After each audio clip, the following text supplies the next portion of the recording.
नमस्कार। प्रादेशिक समाचार के साथ मैं पूनम किरकेट्टा। पहले मुख्य समाचार। राष्ट्रपति द्रौपदी मुर्मू आज राष्ट्रपति भवन में पद्म पुरस्कार करेंगी प्रदान। प्रधानमंत्री नरेंद्र मोदी आज नई दिल्ली में नया अंतर्राष्ट्रीय दूरसंचार यूनियन ITU क्षेत्रीय कार्यालय और भारत में नवाचार केंद्र का करेंगे उद्घाटन। इदारे शरिया ने आज चांद देखने की अपील की। रमजान का पवित्र महीना कल से हो रहा है शुरू। और भारत और ऑस्ट्रेलिया के बीच 3 एकदिवसीय क्रिकेट मैचों की श्रृंखला का अंतिम मुकाबला अब से कुछ देर में चेन्नई में होगा शुरू। और अब समाचार विस्तार से। राष्ट्रपति द्रौपदी मुर्मू आज राष्ट्रपति भवन में नागरिक अलंकरण समारोह में वर्ष 2023 के लिए पद्म पुरस्कार प्रदान करेंगी। 106 पद्म पुरस्कारों से 6 पद्म विभूषण, 9 पद्म भूषण और 91 पद्मश्री हैं। पुरस्कार पाने वालों में 19 महिलाएं हैं।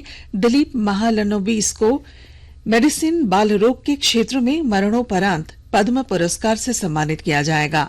समाजवादी पार्टी के पूर्व प्रमुख मुलायम सिंह यादव को सार्वजनिक क्षेत्र में मरणोपरांत पद्म विभूषण से सम्मानित किया जाएगा। तबला वादक जाकिर हुसैन को भी पद्म विभूषण से सम्मानित किया जाएगा।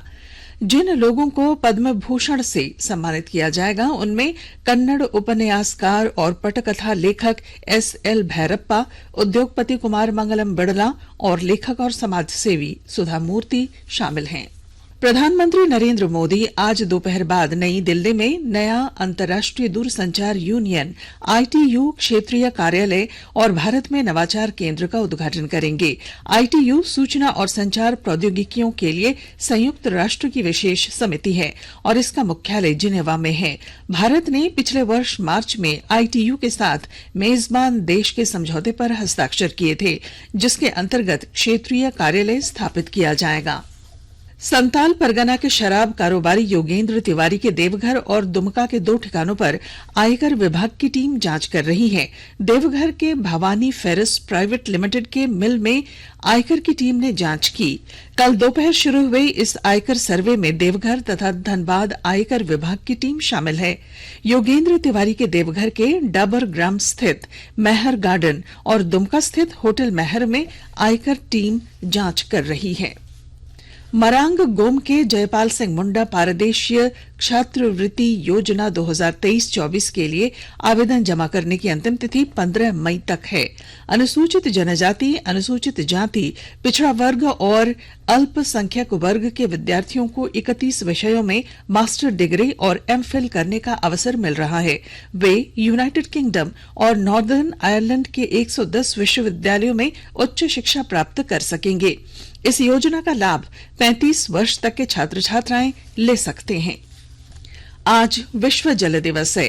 संयुक्त राष्ट्र के अनुसार यह वार्षिक आयोजन है जिसे 1993 में शुरू किया गया था। इसके अंतर्गत जल के महत्व को उजागर करने और सुरक्षित जल की पहुंच के बिना वर्तमान में रह रहे 2 अरब लोगों के लिए जागरूकता विकसित की जाती है।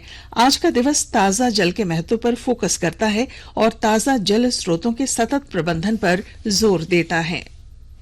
अब सुनिए आकाशवाणी के लोकप्रिय कार्यक्रम प्रधानमंत्री के मन की बात पर आधारित विशेष श्रृंखला। आज की कड़ी का विषय है स्टार्टअप की शक्ति।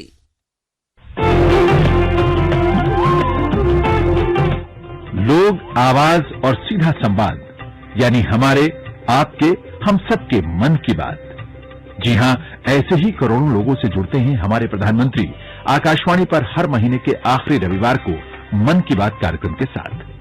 3 अक्टूबर 2014 को शुरू हुआ ये सिलसिला इस बार अप्रैल में अपनी 100वीं कड़ी के साथ जारी रहेगा।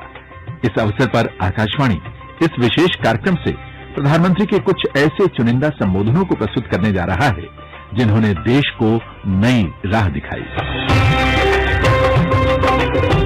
मौजूदा दौर स्टार्टअप्स के लिए भी याद किया जाएगा। इस क्षेत्र में देश लगातार कीर्तिमान स्थापित करता जा रहा है। साल 2016 में जहां सिर्फ 442 स्टार्टअप्स थे, वहीं उनकी संख्या अब 92,500 को पार कर चुकी है। विशेष बात यह है कि आधे से ज्यादा स्टार्टअप्स छोटे शहरों में हैं। रोजगार और अर्थव्यवस्था के विकास में योगदान देने वाले स्टार्टअप्स के पीछे प्रधानमंत्री की सोची समझी रणनीति रही है।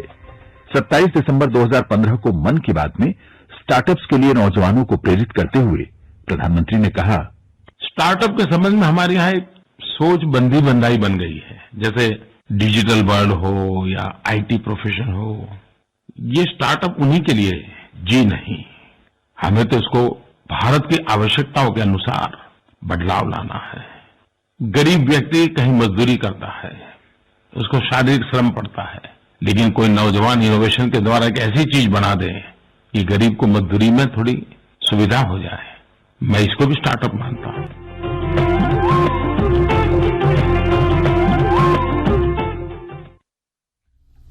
आकाशवाणी के ताजा तरीन समाचारों के लिए आप हमारी वेबसाइट newsonair.com पर लॉग ऑन कर सकते हैं।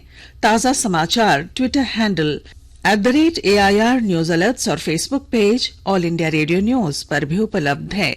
आप प्रादेशिक समाचार एकांश के ट्विटर हैंडल @AIR News_Ranchi और फेसबुक, इंस्टाग्राम पेज तथा YouTube channel AIR news Ranchi पर भी हमारे बुलेटिन सुन सकते हैं। प्रादेशिक समाचार आप आकाशवाणी रांची से सुन रहे हैं। इदारे शरिया झारखंड के नाजिम आला मौलाना कुतुबुद्दीन रिजवी ने कहा है कि 22 मार्च को माह शाबान हिजरी की 29 तारीख है। इसमें पवित्र महीना रमजान का चांद नजर आने की संभावना है, इसलिए चांद देखने की कोशिश करें।